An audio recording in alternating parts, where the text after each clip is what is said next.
You trust the ground you walk on at home, at work, on the street. It is the foundation of everything, something you simply assume is solid and immutable. History works the same way. We lean on events and places that we consider pillars, truths established for centuries. But what if one of those pillars, the truth about the tomb of Jesus in Jerusalem, hid something? A truth that no one has seen for almost 2,000 years. For years, we have used the most powerful pattern analysis tool on the planet, the artificial intelligence Numa, to find the hidden logic behind events that the world calls mysteries. We do not seek what to believe, we seek what is verifiable. And some time ago, we decided to point this lens at the foundation of Western civilization. We asked the system a direct question, a question so audacious it seemed almost a profanation. Would it be possible to verify with concrete and independent data the physical location of the most crucial event in history, the burial of Jesus Christ, separating it from 2 millennia of tradition and reverence? To avoid any kind of bias, Numa completely ignored the sacred texts and began its analysis with the fundamentals. The system processed centuries of geological records, topographic surveys, and architectural plans of the city of Jerusalem. The focus was a single point on the map, the Church of the Holy Sepulchre, the place that tradition points to as the tomb. The system looked for anomalies, for anything that did not fit the expected pattern, and the anomaly did not appear on a 1st century map. It appeared in a 20th century maintenance report. The system took us to a precise moment, the year 2022. A team of restorers from Sapienza University of Rome, led by archaeologist Francesca Stassola, began an essential but routine job. The stone floor of the church, trodden by millions of pilgrims over the centuries, needed reinforcement. The work was methodical, dusty, executed with the care that such a sacred place demands. The expectation was simple. Beneath the stone slabs, they would find more stone, the rocky foundation upon which the church was built long ago. But then, something unexpected broke the routine. A tool, while drilling, did not meet the familiar resistance of rock. Instead of the sharp sound of metal against limestone, a dull, soft thud was heard. The workers stopped, looking at each other. That sound shouldn't be there. In the beating heart of Christianity, under the stones that supported the most sacred sanctuary in the world, there was something that was not stone. With extra care, they removed one of the huge floor slabs. The dust settled, and the spotlight revealed no treasures or secret chambers. It revealed only earth, a pocket of dark, rich soil where there should only be solid rock. Numa immediately flagged this as a geological impossibility. The church was built on Mount Golgotha, a rock outcropping. Where did that earth come from? How did it end up there, sealed under a centuries-old floor? Francesca Stassola's team, now no longer restorers but historical detectives, began to excavate. And what they found turned an anomaly into a portal to the past. That wasn't just any landfill. The soil analysis revealed an incredibly preserved organic composition. There was pollen from wildflowers, grape seeds, olive pits, and traces of fig and olive trees. It seemed that a piece of the landscape from 2,000 years ago had been cut out, placed in a time capsule and buried there. The seeds were so intact they seemed to be just waiting for sunlight to germinate. It was a complete ecosystem, a phantom garden asleep beneath the church floor. More than that, the careful excavation showed that it was not wild growth. There were outlines of flower beds bordered by small stone walls. Someone had cultivated that place. Someone had planted, watered, and tended that earth with intention. It was an organized space, a place of cultivation, perhaps of contemplation. The mystery deepened. The main question changed. It was no longer, "What is this?" but "Why is it here?" Why would there be a carefully maintained garden in this exact location? A place that history taught us to associate not with life, but with death and burial. The first piece of the puzzle was on the table, and it didn't look like anything official history had predicted. At the excavation site, Francesca Stasola's team worked in reverent silence. The air was heavy, not just with centuries of dust, but with the weight of an impossible question. That garden made no sense. It was a puzzle piece from a completely different box. In archaeology, context is everything, and the context there was a rocky cemetery, a place of execution. Gardens are about life, cultivation, sustenance. The presence of that fertile and organized soil was a glaring contradiction, a perfectly tuned musical note in the middle of deafening noise. While field science faced a dead end, for Numa, the trail was just beginning. While archaeologists catalogued seeds and analyzed pollen, our system took the raw data of the discovery and initiated a new search. The first phase of the investigation had been geological, the search for physical anomalies. Now, the second phase began. The goal was to cross-reference the botanical signature of that garden, its precise location, and its estimated adaptation with all the textual documents produced in the 1st century that have survived to this day. The machine's goal was not to interpret stories, but to relentlessly search for a single keyword, garden, associated with that exact piece of land. The system scoured millions of text fragments in Greek, Aramaic, and Latin. It analyzed commercial records, personal letters, Roman decrees, poetry, and philosophical treatises. The search was like looking for a specific needle in a haystack the size of a continent. For hours, the screen displayed only irrelevant correlations. Gardens in Jericho, olive groves on the Mount of Olives, private courtyards within the city walls. Nothing fit. The physical anomaly remained textually silent. And then a signal flashed. A match. Not in a tax record or a forgotten letter, but in one of the most famous and debated documents in the world. The match appeared in the Gospel of John, in a specific and direct passage that said, "Now in the place where he was crucified there was a garden, and in the garden a new tomb in which no one had yet been laid." The connection was so direct it seemed almost too obvious. For 2,000 years, the world knew this phrase. But this direct connection had a problem, one that Numa immediately highlighted when analyzing centuries of theological and historical studies. The vast majority of scholars did not take this passage literally. The consensus was that John, the most mystical of the evangelists, was using symbolic language. The garden was a reference to the Garden of Eden, suggesting that the death of Jesus was the beginning of a new creation, a poetic image rather than a geographic address. Historical science had filed John's garden in the theology folder, but the earth beneath the Holy Sepulchre disagreed. The seeds, the olive pits, the organized beds. That was not a metaphor, it was real soil, with a genetic composition that Stasola's team could analyze in a lab. For the first time, cold, objective physical evidence came into direct conflict with 200 years of academic interpretation. What science had called poetry, archaeology was excavating as a fact. The discovery completely transformed the nature of our investigation. We were no longer just looking at a curious archaeological find. We were in the middle of a confrontation. On one side, the weight of academic tradition. On the other, the literal weight of the earth. If that garden was real, then John's description was not a poetic flight. It was an eyewitness account. And if he was right about the garden, what else was he right about? The question hanging in the air was immense. That secret garden that lay dormant for 20 centuries under a stone slab was not just a portal to the past. It was a challenge.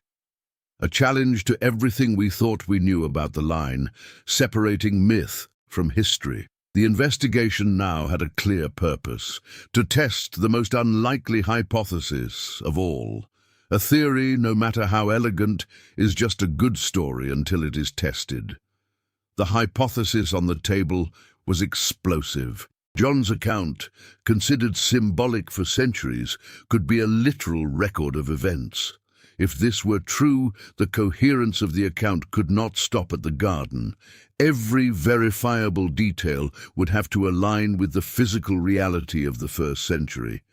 Fortunately, John, perhaps without knowing it, left us a crucial clue.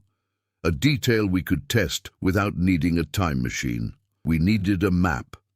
The task was simple, and the answer could only be one of two things: yes or no. The system was to take the exact coordinates of the discovery, the precise point under the Church of the Holy Sepulchre where the garden was found, and overlay this location on the most accurate model we have of the walls of Jerusalem as they existed in the time of Jesus. The result would tell us unequivocally whether the garden was inside or outside the limits of the ancient city. The importance of this test cannot be understated. It was not a trivial geographic detail. It was a matter of law, culture, and theology. The Gospels, not just John's, are clear. The crucifixion took place outside the city gates. This was not a random choice. For Jewish law, executions and burials were acts that caused ritual impurity. Performing them inside the holy city would be a profanation. For the Romans who governed the region, crucifixions were public spectacles of deterrence, held along busy roads leading into the city so that everyone could see the price of rebellion. Both cultures, for completely different reasons, agreed on one point: the place of the skull, Golgotha, had to be on the outside. For centuries, skeptics have used this point to question the location of the Church of the Holy Sepulchre. Today, the church is right in the middle of the old city of Jerusalem. How could it be the correct location if it was supposed to be outside? The answer, of course, is that cities grow and their walls expand. The walls we see today are not the same as those from 2,000 years ago. The question was whether modern science could accurately reconstruct the ancient stone boundary. Numa went to work. It did not rely on a single map, but on hundreds of sources.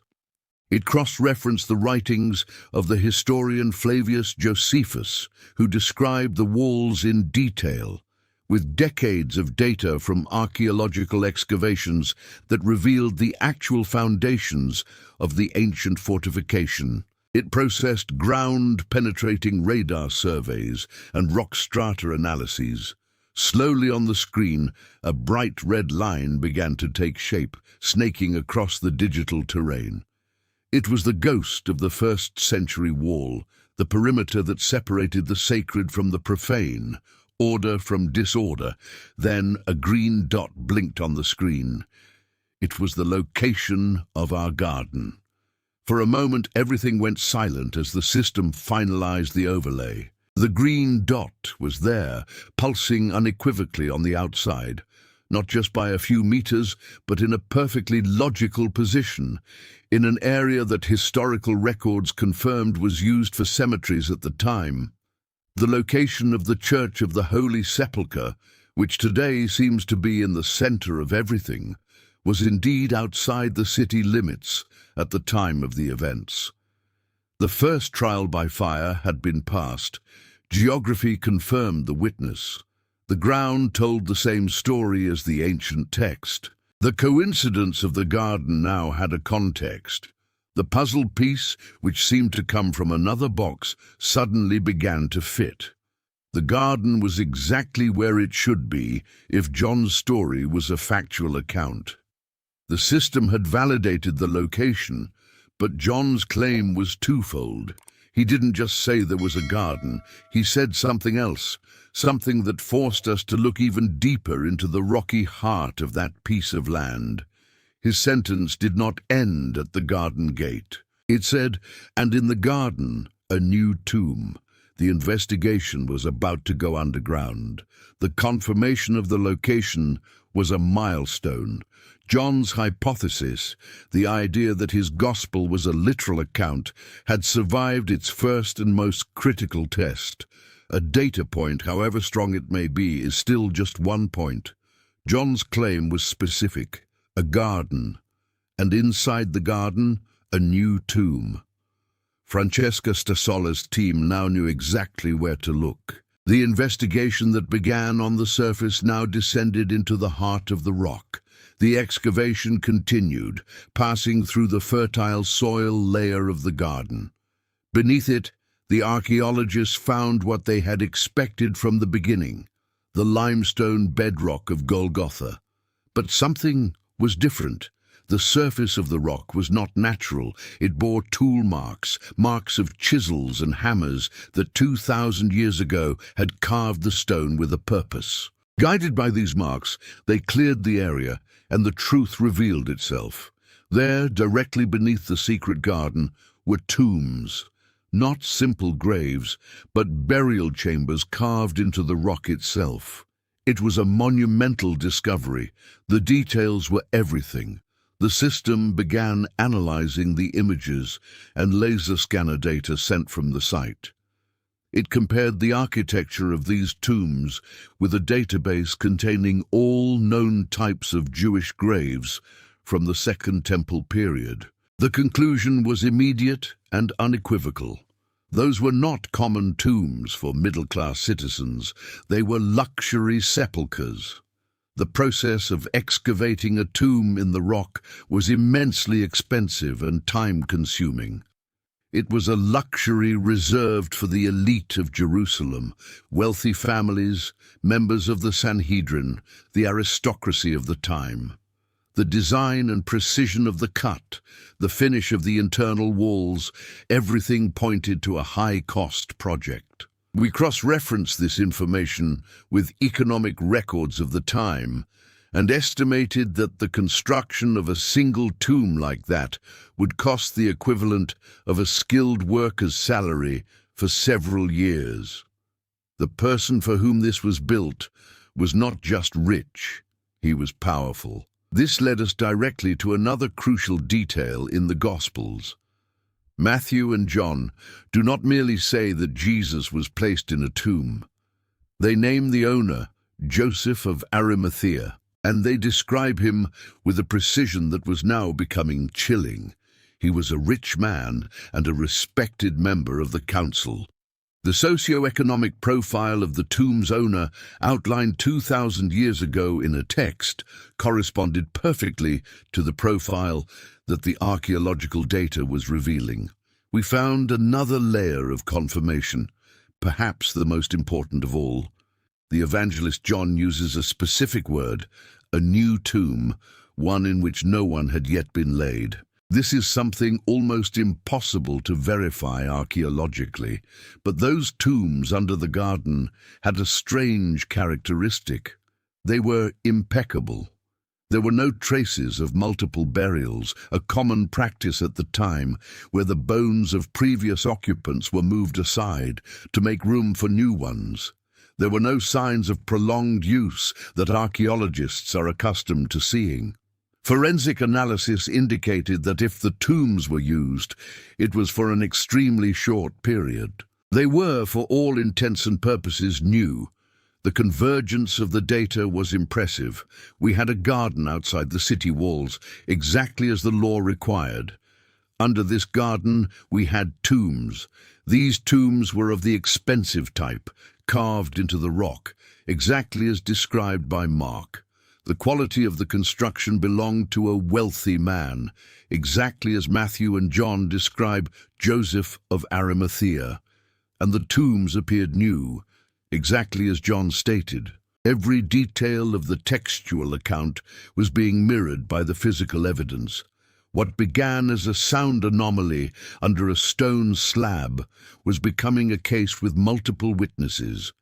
The ground, the rock, and the ancient manuscripts were all telling the same story. The question that then arose was, how did this perfectly preserved crime scene survive 2 millennia of wars, earthquakes, and reconstructions? The answer to that would be the most shocking revelation of all. The convergence of data was irrefutable. We had a garden in the correct location, with luxury tombs that matched the exact profile described in the texts. The crime scene was complete, but this left us with an even bigger problem. An anomaly classified as a statistical impossibility: preservation. The condition of that garden and those tombs was too good to be true. Jerusalem is the exact opposite of a quiet city. It is perhaps the most disputed, destroyed, and rebuilt piece of land in human history. It was besieged over 20 times, conquered and reconquered by Babylonians, Persians, Greeks, Romans, Byzantines, Crusaders, and Ottomans. Every new layer of history was built upon the ashes of the previous one. A delicate garden and newly carved tombs shouldn't have survived even a century of such turmoil, much less 2 millennia. The probability of that site remaining untouched was, according to calculations, effectively zero, unless something had protected it, unless something had sealed the site, hiding it from history. The focus of the investigation shifted. It was no longer about what is buried here, but rather who buried it. We analyzed all records of construction, demolition, and earthworks in the Golgotha area between the year 33 and the century when Christianity became the official religion of the empire. The system was looking for a cataclysmic event, a massive intervention that could have covered and thus protected the site. The answer did not take long to arrive, and it came in the form of one of Rome's most ruthless emperors. His name was Hadrian. He rose to power in the year 117 and ruled a vast and mostly peaceful empire, but he harbored a particular contempt for the province of Judea. After crushing a Jewish revolt with shocking brutality, Hadrian decided that merely defeating the people was not enough. He needed to erase their identity, their culture, and their faith. His plan was radical. He would demolish Jewish Jerusalem and, over its ruins, build a new model Roman city called Aelia Capitolina. It would be a pagan city with temples dedicated to Roman gods. And Hadrian, in an act of supreme symbolic domination, chose the holiest sites of his enemies to build his temples. Over the ruins of the Jewish temple, he erected a temple to Jupiter. And for the small, irritating cult that had emerged from Judaism, the Christians, he reserved a special contempt. The historical and archaeological records are clear. The early Christians knew exactly where the tomb of Jesus was. It was their holiest site, a point of pilgrimage from the very beginning. Hadrian knew this, and to erase the memory of that place forever, he did something drastic. He filled in the entire area, covering the ancient garden and the tombs with tons of earth and rubble. And then, directly over the site of the sepulchre, he built a massive and imposing pagan temple dedicated to the goddess Venus. Numa projected the simulation onto the screen. We saw the first-century landscape being covered by a massive layer of landfill. We saw the colossal foundations of the Roman temple being driven into the earth, creating a slab of concrete and stone several meters thick. And then the system's conclusion appeared, the most ironic twist imaginable. Hadrian's act, designed to be the definitive annihilation of that sacred place, was its most perfect act of preservation. By building his temple, he created the safest time capsule in the world. He put a padlock on history. His pagan temple acted as an impenetrable vault lid that protected the delicate garden and tombs from 2,000 years of wars, looting, and the passage of time itself. The greatest enemy of the early Christian faith unknowingly became its greatest guardian.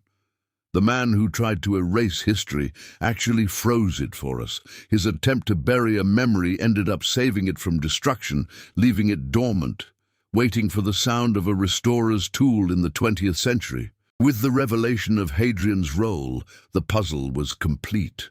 The investigation, which began with the anomalous sound of a tool in soft earth, had reached its logical conclusion. The machine didn't give us an opinion. It gave us a verdict based on a chain of evidence so strong that if presented in a court of law, the case would be closed. What was once a collection of fascinating archaeological finds had now become a forensic reconstruction of a historical event, with every detail corroborated. The system projected the final model. It wasn't a list of facts, but a single, coherent narrative. First, the garden. Its existence, validated by botany, was not an isolated fact. It was the crime scene. Its presence required a location outside the city walls, and topographic analysis confirmed this. The location, in turn, being in a cemetery area, implied the presence of tombs, and the excavation found them. The tombs, due to their elite architecture, pointed to a wealthy owner, and the texts named Joseph of Arimathea. The impeccable state of conservation of the tombs suggested they were new, and the Gospel of John specified exactly that. Finally, the miraculous preservation of the entire scene was explained by Hadrian's act of suppression. Each piece didn't just fit the next, it demanded it. If you removed a single link, the entire chain of evidence would shatter. If the garden were inside the walls, the story would be false. If the tombs were simple graves, the connection to Joseph of Arimathea would be broken. If the site had not been filled in by Hadrian, none of it would have survived to be found. Numa analyzed the probability of all these radically different factors aligning by pure chance. The resulting number was so astronomically low that the word coincidence lost all meaning. The machine, designed to be the tool of skepticism, was forced by the data to a single conclusion. The pattern was intentional, the history was real. This conclusion challenges the modern mind. For centuries, skeptical thinking has argued with good reason that the Bible was a mixture of history, myth, and metaphor. The stories were symbolic, created to convey theological truths, not literal facts. But this discovery challenges that comfortable separation. John's garden is not a symbol of Eden. It is a piece of land with a specific genetic code. The tomb of Joseph of Arimathea is not an allegory about generosity. It is a limestone chamber with chisel marks that we can touch. What this investigation demonstrated is that the ground, the stone, and the seeds do not tell moral stories. They record facts, and the record they kept for 2,000 years corresponds detail by detail to the testimony written by a man in the 1st century. The true importance of this discovery goes beyond archaeology because it changes the nature of the document itself. It takes one of the pillars of faith and anchors it firmly to the dock of history. The point here is not to prove a religion. Faith does not need archaeological proof. The point is to demonstrate that the central narrative of Western civilization is not a legend that happens in a once-upon-a-time land. It happened in a real place, on a real day, with real people, in a garden whose seeds waited 2 millennia under a stone slab to germinate as witnesses. The story began with a floor stone being moved by restorers, and now we understand that the truth only survived because it was sealed under the biggest stone of all, an entire temple placed there by an emperor who, while trying to be the gravedigger of a faith, became its archivist. So what changes? The Church of the Holy Sepulchre still stands in Jerusalem. Pilgrims will continue to visit it, as they have done for centuries. People's faith does not depend on a soil analysis report or a computer model, but something fundamental has changed. The nature of the ground itself has changed. What was a site of tradition, sustained by stories passed down from generation to generation, has also become a site of evidence. The floor of that church is no longer just a sacred floor, it is a sealed archive. The discovery does not serve to force belief. Pneuma works with logic. Its purpose was never to promote conversions. What it did was remove the barrier that for so long separated faith from history. It demonstrated that, in this specific case, the two are not in conflict. On the contrary, they are two accounts of the same event, one written on papyrus and the other preserved in earth and stone. In a world that demands proof for everything, this discovery serves as a powerful reminder that Christianity was not born from an abstract idea or a distant myth. It was born in a real place with geographic coordinates, in a garden whose seeds we now analyze in a lab. Those seeds and olive pits are perhaps the humblest and most powerful witnesses of this entire history. They cannot lie.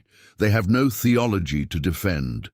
They simply are what they are, the life that existed in that exact location, in that exact period. For 2,000 years, they remained silent in the darkness, guarding the genetic memory of the landscape that witnessed the events. They are proof that the truth, no matter how deep it is buried, never truly dies. It only waits. It waits for the right moment, for the right tool, for the right question to be brought back to light. Our investigation began with a sound and then with the movement of a stone, a simple technical act, part of a maintenance routine. But the symbolism is impossible to ignore. In that place, the story has always been about a stone being moved to reveal something thought to be gone forever. What Francesca Stazzola's team did with their modern tools and their scientific methodology was a kind of echo of that event. They moved the floor stones, and by doing so, let the light into a place that was sealed. Ever since Emperor Hadrian tried, with all his might, to plunge it into eternal darkness, Pneuma showed us a pattern. It proved to us that history leaves traces and that with the right technology, we can learn to read them. But the deepest lesson is not in the data. It lies in the realization that the past is not as distant as we think. It is literally under our feet. The ground we walk on is a history book with chapters that have not yet been opened. This discovery at the Church of the Holy Sepulchre is a rare moment when archaeology, history, and faith not only point in the same direction, but speak with a single voice.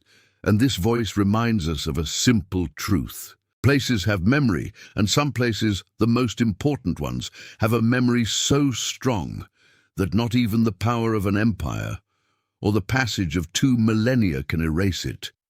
This has been the researcher. The truth was there the whole time, waiting in silence. We just had to learn to listen to the ground. If you enjoyed this investigation, subscribing to the channel and any donation amount helps us expand the Pneuma project. We would love to read your thoughts on the video subject in the comments, as well as your suggestion for the next topic to cover. Tell us what city you're watching from. Thank you for your company until the end.